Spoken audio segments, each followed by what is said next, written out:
right, we are now in the lightning talk session of our event here. These are 2-minute talks from very, very exciting companies that are new and doing exciting things. The first up is Robert Eng. He is Chief Business Officer of Neon Therapeutics. Not going to say any much more, but Bob has done great things. You'll see his bio, and I think you'll be using my mic. Thank you. Trond told me these used to be 1-minute talks, so I feel like I have a ton of time. So Neon Therapeutics is a brand new startup founded mid last year. We raised a $55 million Series A from primarily from Third Rock Ventures. And this is centered around immuno-oncology, so getting the immune system to tackle cancers directly. Now, people have described cancer, actually Howard Varmus, when he accepted the Nobel Prize for cancer genetics, described cancer as a distorted version of our normal selves. And that's fundamentally what cancer is. And that's fundamentally what makes cancer so difficult to kill. Because cancer is essentially us. It's us, but it's different. And it changes, it mutates, and some of those mutations can cause uncontrolled proliferation, and it can take over our body. Now, our objective is to take those mutations and turn them against the cancer itself. So take the very fundamental thing that makes cancer cancer, but turn it against the cancer by recruiting the immune system to recognize those mutations. And we're doing that in 3 primary ways. The first is to create personalized vaccines that is personalized based on every single patient's genetic profile and the differences between that and the cancer itself. And we can make these vaccines and administer them to patients. And in fact, Dana-Farber has been working on this for the last 7 years, and we'll be heading into phase 1 later this year for these personalized cancer vaccines. The second is that instead of using these chemicals for vaccines, you could potentially use them to stimulate T cells also harvested from the same patient. And if you do that and expand them up, now you have what's called an autologous T cell therapy. So essentially you've got the soldiers, the T cells from the patient that are now attacking the very same mutations from the cancer. The third thing we're doing is looking at what are called shared neoantigens. So these are targets that are shared across patients and across tumor types that you could leverage in a much broader fashion. So instead of a fully personalized approach, you could actually have more of an off-the-shelf approach. And so we're excited to enter the clinic, excited to really lead science here in immuno-oncology, and thank you very much for MIT for your support. All right, next up is Michael Cardone from uTropics Pharmaceuticals. Thank you, John. So I think we all agree that identifying patients that are most likely to respond to treatment is a key to both treating and also developing drugs that attack cancer cells at their most vulnerable point. And what we do is provide a test that actually assesses a surrogate functional biomarker. This is an important notion. Rather than measure statically gene mutations or protein expression levels, we make measurements of mitochondrial functionality. And we measure, this is a key organelle in the cancer cell that's responsible for affecting apoptosis, which is the mechanism of many oncology drugs. And so what we do is ex vivo test cells from cancer patients, perturb them in a way that tells us how predisposed that cancer cell from that patient is to respond to a drug that induces an apoptosis signal. This then is a functional measurement, and it's performed pre-treatment and gives us an idea of how likely the patient will be to respond to a particular treatment. The test is adaptable. In other words, there's a readout of 7 analytes that adapts to different treatments within an indication. And what we have found is that with high sensitivity, we can predict AML cancer cell patient responsiveness to both standard of care and several experimental treatments. We're now in the process of selecting patients into a clinical trial in a phase 2 study with a partner company And again, this will become a biomarker for their treatment option. In addition, we're providing the test for other treatments that are currently available or under development. And so we become also appealing for people that are just developing drugs that realize the FDA is telling them that they will need a companion test as they go into the clinic and into the market. And the best time to begin looking for a marker is early on. So again, this is distinguished in that it's a functional surrogate biomarker. We actually take measurements of the cell response, and this is becoming, we think, both supplemental and complementary to the ongoing whole genome sequencing and multiple kind of analyte kinds of studies that are ongoing. So with that, thank you. Thanks very much. Next up is Adam Friedman, co-founder of Raise Therapeutics. So thank you for the opportunity to talk about Raise Therapeutics. I'm a physician originally by training and entrepreneur in residence at Atlas Venture, just up the road, a life sciences venture capital firm in the area. And several years ago, we launched together with MPM Capital, MS Ventures, Astellas, Novartis, and the Partners Innovation Fund, Raise Therapeutics. So as you heard from the past couple of talks, that cancer cells are different from normal cells, and one of these hallmarks, as Bob Weinberg has described, is altered metabolisms. We know that cancer cells need to develop sort of a fundamental or definitional feature, which is biomass. So a definition of a tumor is, of course, a mass of cells. And it's been a long-standing question in biology of how cancer cells generate this biomass. And it turns out there is a fundamental pathway that controls this process. So this is known as anabolic metabolism, and this pathway is known as one-carbon metabolism. And several years ago, we started conversations with David Sabatini here at MIT in Whitehead, along with Josh Rabinowitz at Princeton and Vamsi Mutha at MGH. And they had independently converged on this single pathway. It was a novel pathway involving supposedly non-essential amino acids, serine and glycine, that seemed to control sort of the, as I said, this central artery for all of the nutrients and for the building blocks for building up biomass, so amino acids, lipids, nucleotides, et cetera. Identified that there was this novel pathway that controlled this process. So we launched Raise Therapeutics a couple of years ago, closed a $24 million Series A, and are developing several programs that are targeting this pathway.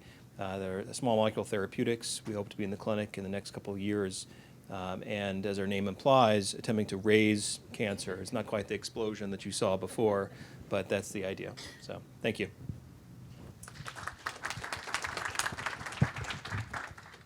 Thank you. Next up is Manijeh Goldberg from Privo.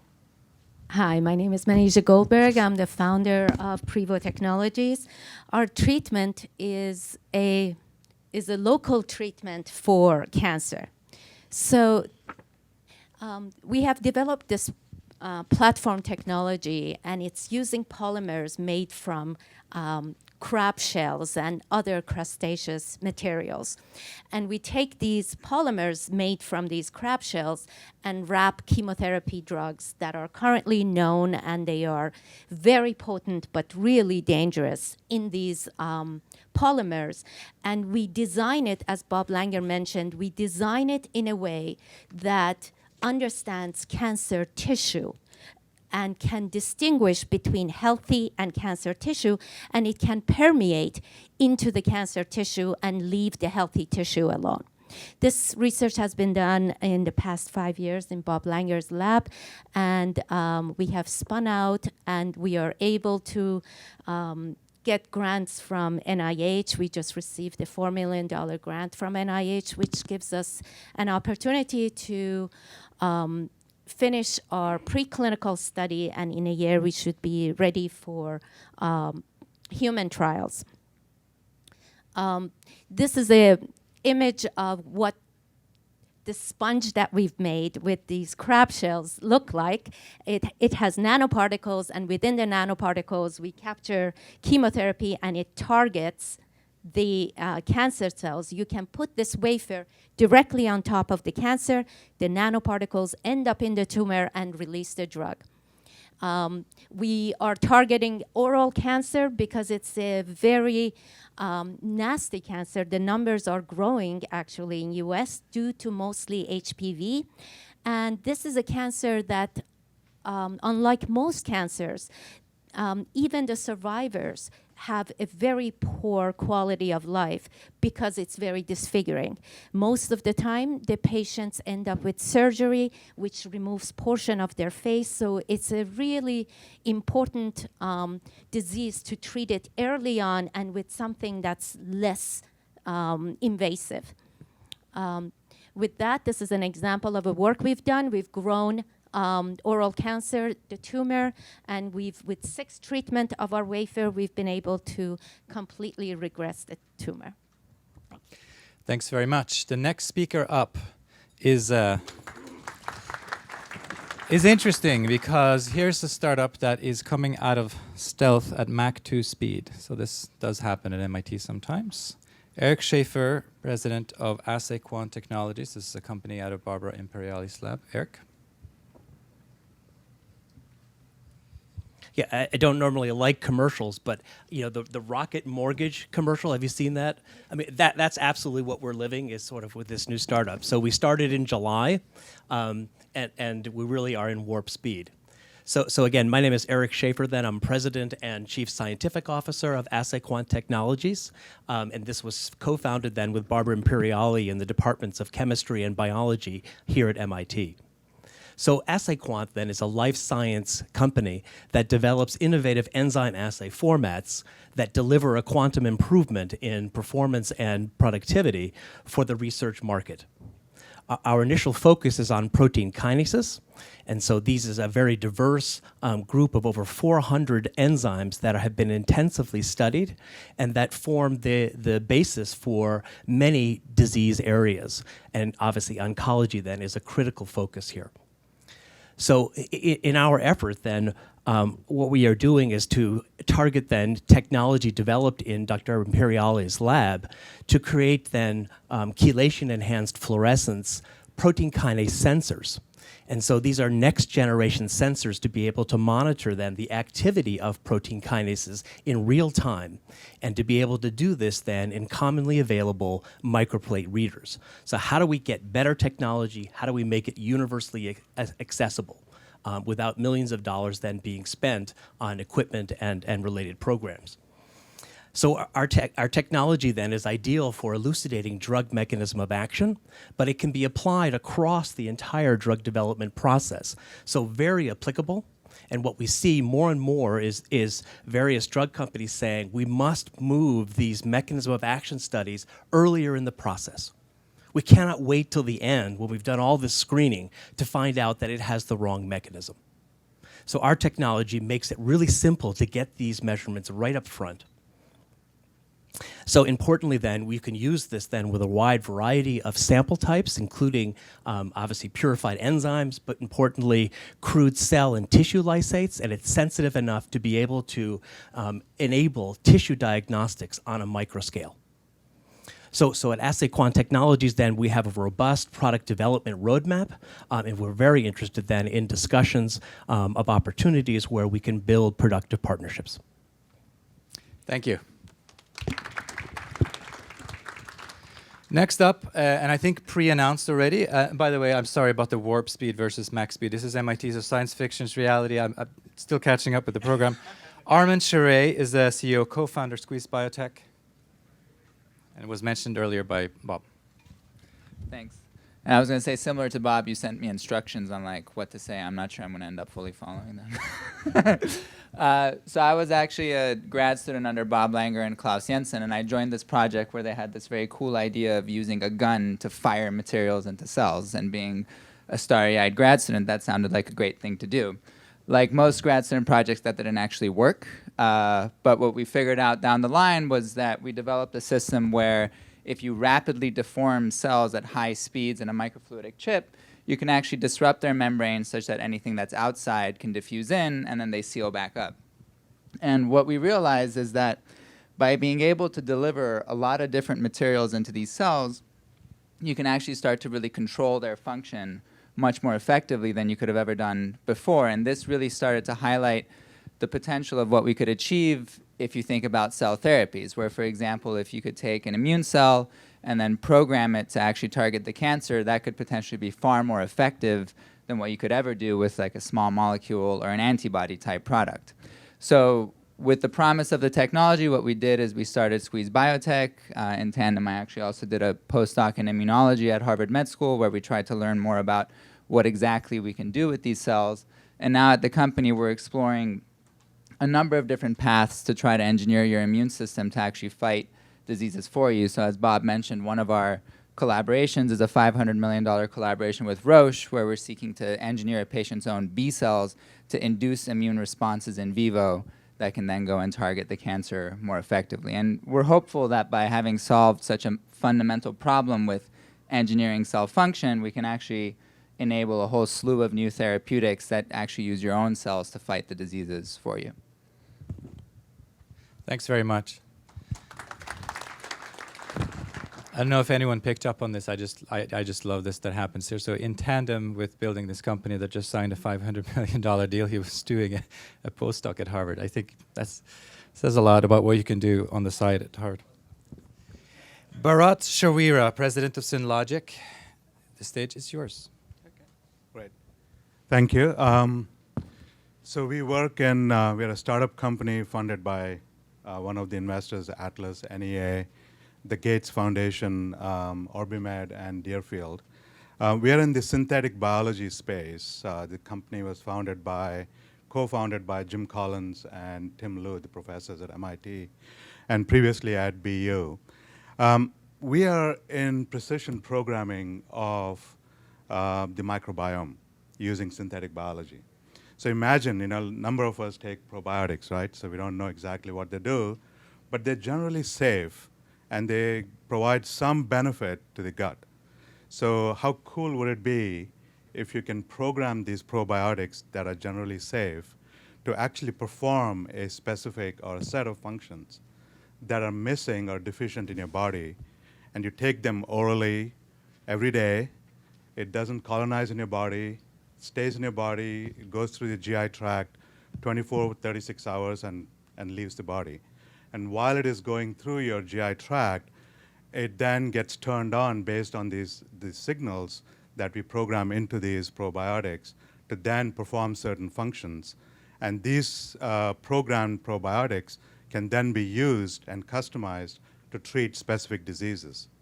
So you can imagine all the different types of diseases one can treat using an oral living probiotics that are generally safe, but have exquisite programming to actually treat and provide certain functions that are missing. So in oncology, there are a couple of major areas that we are focusing on. One, of course, is this entire area of amino acid metabolism. A number of these tumors and cancers are dependent on branched chain amino acids, for example. We can design these probiotics to exquisitely degrade these branched chain amino acids that are necessary for the nourishment of the tumors. So when you deprive these tumors of these amino acids, you can shrink these tumors and thereby potentially treat very effectively these tumors.